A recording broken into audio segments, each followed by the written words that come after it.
ครึ่งไกลแล้วไกลแล้วเนาะไกลแล้วเริ่มแล้วสาวยิ้มงามเลยยิ้มงามเลย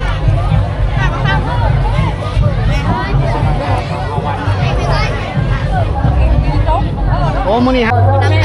ยังไม่ได้กินข้าวเช้ากินข้าวนั่นมาไปหาคือบ่กินข้าวก่อนจะลงมาไปเอาข้าวคนสบายดีล่ะชื่อได้ล่ะน้องแก้วอยู่มอได้เจ้านะมอสี่คือกันน้องแก้มน้องชมนี่กัน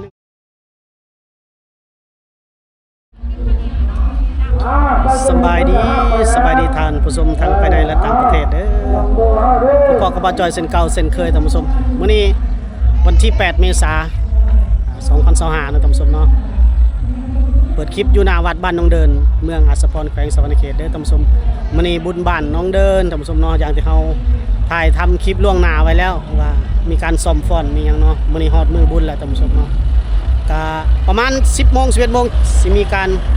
ฟ้อนเนาะกิจกรรมในวัดท่านผู้ชมเนาะมีการฟ้อนแล้วก็มีการจุดบังไฟเนาะเฮาจะเก็บภาพไปเบิ่งแต่ละช็อตแต่ละมุมเด้อท่านผู้ชมเนาะแล้วก็มีการแห่ขี้เหล้าตีกองยาวพร้อมกับเป่าสนัยเป็นฮิตคองประเพณีของชนเผ่าผู้ไทยเด้อท่านผู้ชมเนาะโอเคเข้าไปติดตามรับชมกันเด้อ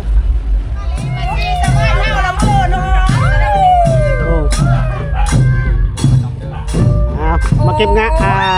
ภาพบรรยากาศเพิ่นแห่ขี้เหล้าบ้านเฮา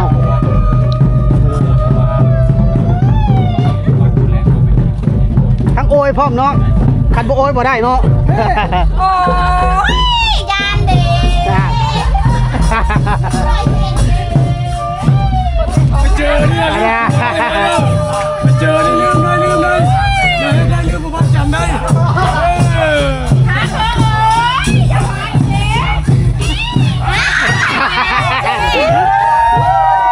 นี่แอร์บ้านผู้เจ้าได้เนาะกองบ้านผู้เจ้าบ่บ้านเฮาเองเนาะกองบ้านน้องเดินเองกับมาตรงและประเพณีของชนเผ่าผู้ไทยตีกองเป่าสนัย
แบบนี้ปีกองเป่าสนัยนะ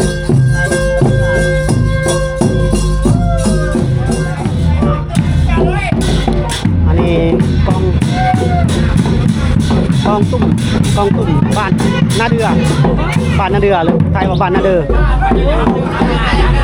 แต่ละบ้านจะมาตีกองที่เหล่าแล้วนี่แหละก็ง่ายเอามาพบงานนำกัน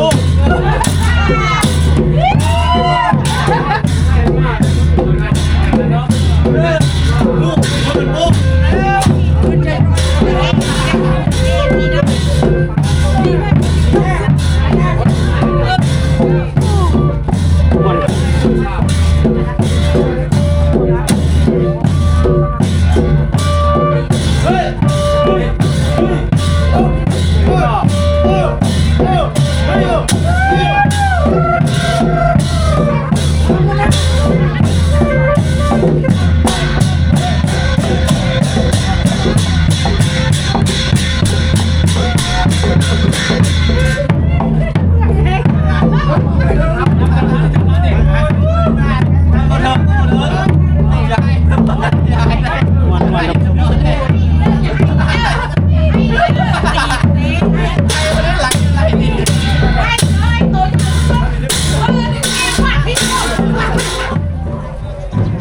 ากาศ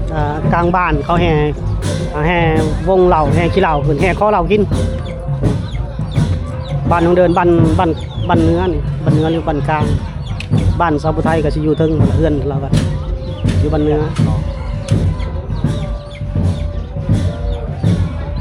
ในกลางบ้านก็จะมีเสียงกลองแบบนี้แหละท่านผู้ชมดังแจนั่นแจนี่มีหมด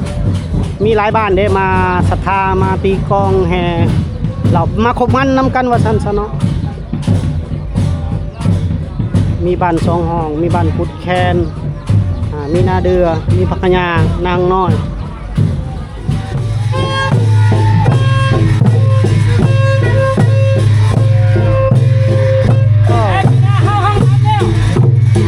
โอ้นี่คือ10 วัน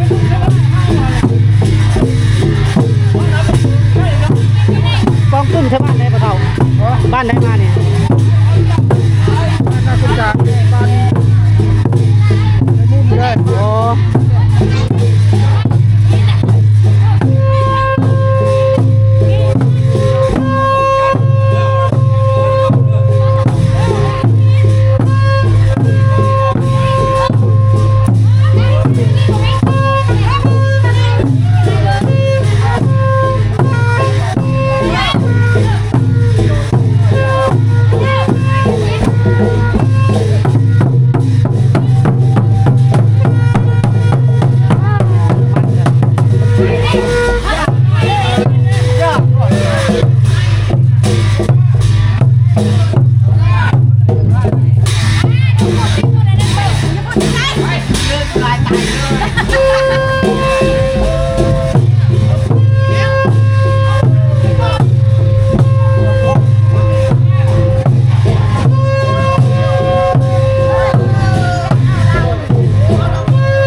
ลงมา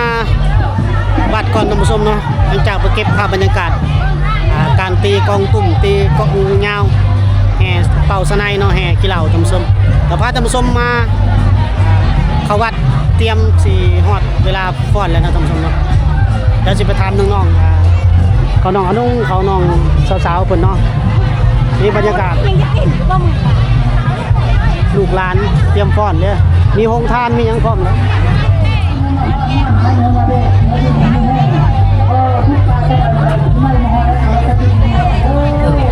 มาที่นี่กันแน่โอ้บริงามได้หมดเนี่ยเนาะสบายดี FC นั่นล่ะน้องอนงสบายดี FC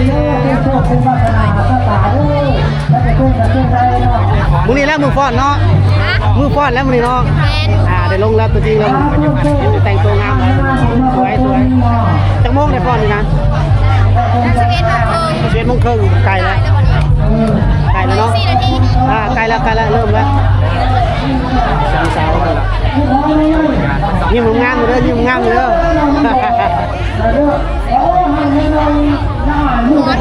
พ่อเนาะพ่อนกลางเดินนี่แหละเนาะตายรถของพ่อนอากาศผมเอาจะไปใส่เมื่อแล้วมู่คู่ไปใส่เมื่อแล้วคนพ่อนเนาะเดี๋ยวบัดน้องๆคุณพ่อจะเก็บภาพบรรยากาศในคนตื่นเนาะ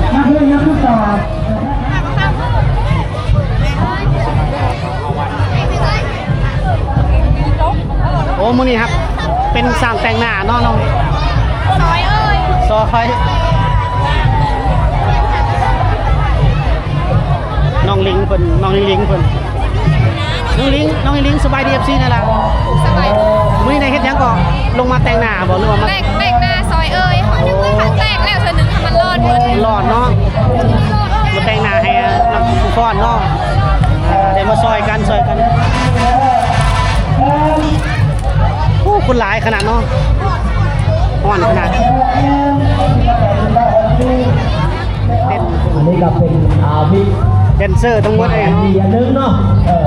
เหลือเวลากินคนเดียวอยู่ฟ้อนงามเด้อชื่อไหนก่อนแล้วก็นางผู้นี้เด้ตรงกลางเลยชื่อตัวน่ะซื้อละโอ้ น้องละอันนี้ก็ฟ้อนบ่ไม่มาเป็นกำลังเจอ โดย ท่านได้ท่านในบ้านพ่อที่ไล่มาด่าไล่เนาะเชิญมาท่านพี่เด้อเนาะเวลาเขาจะจังเข้ามาได้เลยเนาะอย่าไปลีกเด้อ มันคือเวทโค้งจะบอก ทางนี้กำลังถ่ายรูปเบาหัวสิบแปดโมงย่างไปเด้อว่าละอาจจะนำไปบ้านเนาะเงียบงามเด้อเงียบงามเด้อ ว่าได้เนาะมาจัดระเบียบเนาะระเบียบการเนาะให้ได้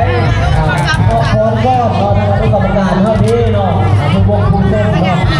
นี่เป็นโรคก้อนตรงนี้นะ ตายแล้วเนาะ พอสองเพลงค่ะ จักเพลงก่อน2เพลงประแดดห้อน11 โมงครึ่งเนาะฟ้อนธนโพธิ์ให้ได้กันสู้เด้อลองคำใกล้แล้วดิใกล้แล้วอ๋อจะเป็นโรคแล้วนี่นะ หลายได้ที่เพิ่งเยอะ น้องโดนัทกำลังพักผ่อนอยู่นอกคุณห้อนมาไว้แล้ววะ น้องโดนัท ไปแต่งหน้าตื่นได้จะได้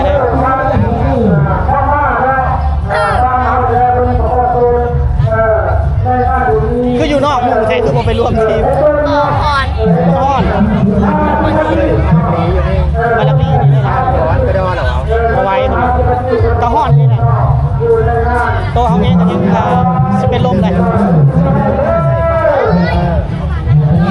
น้องโดนัทเดี๋ยวรอถ่ายทำน้องโดนัทฟ้อนงามๆในเบิ่งฟ้อนงามเด้อปัดฟ้อนเด้อ จะงามจักแล้วเต็มที่แล้วเนาะเต็มที่ เลยสำนันแล้ว เต็มที่ได้สำนันเลยสาบันเดิมน้องเดิมเราติดตามตอนฟ้อนเด้อท่านผู้ชมเด้อโอเคยังไม่ได้กินข้าวกินข้าวนั่นมาไปหา คือบ่กินข้าวก่อนจะลงมา มาไปเอากระลาคนแล้วมันจะแล้วมืดเลยเอาน้ำที่กันที่ชิบุนของอยู่เนาะ สมพอดอกจังกินเนาะคนบ่ได้กินข้าวให้เด้ นิดได้กินเนาะได้หายนะร้อยนึง อย่าว่าแต่น้องนัดไอ้จอยนี่คันบ่ได้กินข้าวเลยโอ้ให้กัน แลบให้น้องแลบปัดมืดเลยเอามันติดในการมีแห้งเลย พ เนาะ อแล้วเลยได้ทางกินข้าว ก่อนแล้วก่อนไปกินข้าว แล้วหัวละเลยว่าเจอยันบ่ายบุ้งบอกหอดบอก หอดอ่ะ ว่า18 นาทีกันแล้วนะเนาะเนาะ มา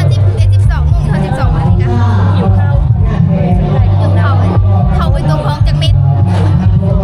เอากินเริ่มมีแห้งฟ้อนนะฟ้อนไปพอเป็นโรคแห้งแล้วกินแล้วเอาแลมกระมืดบัดเขาพัดกับมี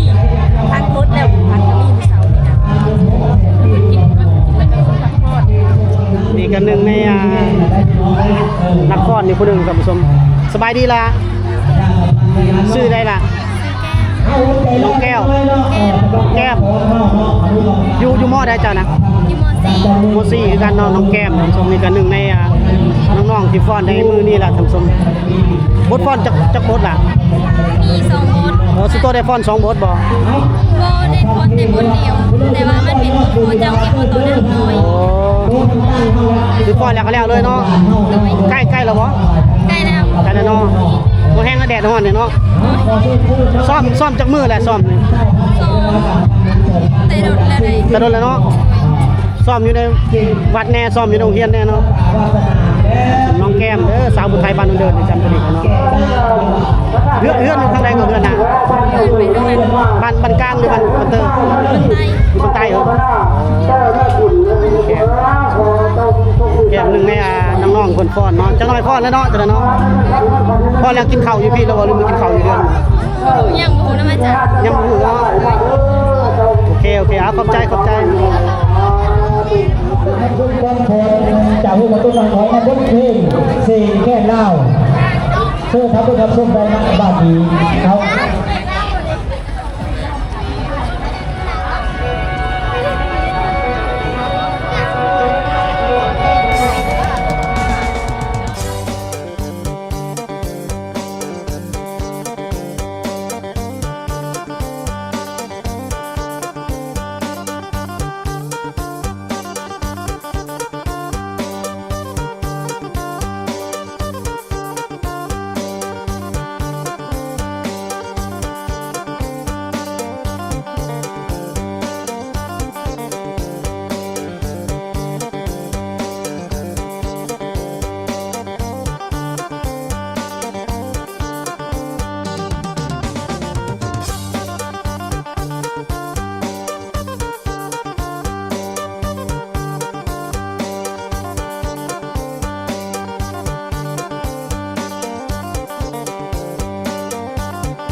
จอกนํกัน บางทีก็นอนน้องอิงเอาการนอนอยู่บ่บุญบ้าน นอนบ่รับได้บุญบ้านผู้เจ้าได้ เพลงดนตรีดังบึ้มๆก็นอนไม่รับนะ จักน้องเอาน้องไปทางใดมื้อแล้วแต่ว่าเพิ่นเมื่อแล้วบ่จักคนฮอด เพลงยังร้อง ขึ้นแล้วบ่ หาเอ้ยกระนุก มามาถึง ฮ้อนกระดอ มันเอา อ่าเจ้าฝนตกแล้วจักแรง เอาต้องรับประกันเนาะ ออกมาแต่วัดเลยท่านผู้ชมรอท่าเพิ่นจุดบังไฟอยู่บ่ฮู้ว่าจักจังโมงสิได้จุดตอนนี้ก็บ่าย2ละก็คลิปเฮาก็สิได้จบไว้สำนี้ก่อนท่านผู้ชมเนาะส่วนน้องๆเพิ่นก็ไปพักผ่อนอยู่เฮือนแล้วพอน้องอดงน้องลิงน้องค่ำน้องนัดหากินข้าวเที่ยงแล้วเฮาก็สิได้จบไว้สำนี้แล้วมื้อนี้ก็ผู้ไทยฟังลาวก็มานำเด้ สบายดีสบายดี ก็สิออกทริปนำกันยาวอยู่ดอกเนาะยังบุญบ้านกุดหินอีก น้ำปอดเอง บุญบ้านนาปอดอีกแล้วจังหลังจะกลับมาลินสงกรานต์อยู่บ้านอยู่เซโปนพุ่นล่ะท่านผู้ชมเนาะสาวผู้ไทยก็ได้คลิปยาวแล้วบ่ได้คลิปหลายแล้วบ่ หลายแล้วถ้าเอาจุดไฟก่อนหน่อยหนึง ถ้าเพิ่นจุดบังไฟเล็กๆน้อยๆก็จะจบคลิปแล้วเฮาก็เนาะแต่เฮาจะจบคลิปไว้ก่อนเดี๋ยวสิถ้าเบิ่งอีกเล็กๆน้อยๆเนาะมื้อนี้ก็พอสิหอมก็มาเด้ท่านผู้ชมเนาะทั้งเมียเพิ่นพร้อมมานำมื้อนี้ก็สิได้ร่วมเก็บภาพบรรยากาศอยู่เขตเมืองอาจสปอนนำกันเลยท่านผู้ชมเนาะโอเคคลิปวิดีโอนี้ขอจบไว้สำนี้ก่อนเด้อพบกันใหม่ในคลิปหน้าสำหรับคลิปนี้สบายดี สบายดี สบายดี บ้านนางน้อยเลขในบ้านบ้านนาง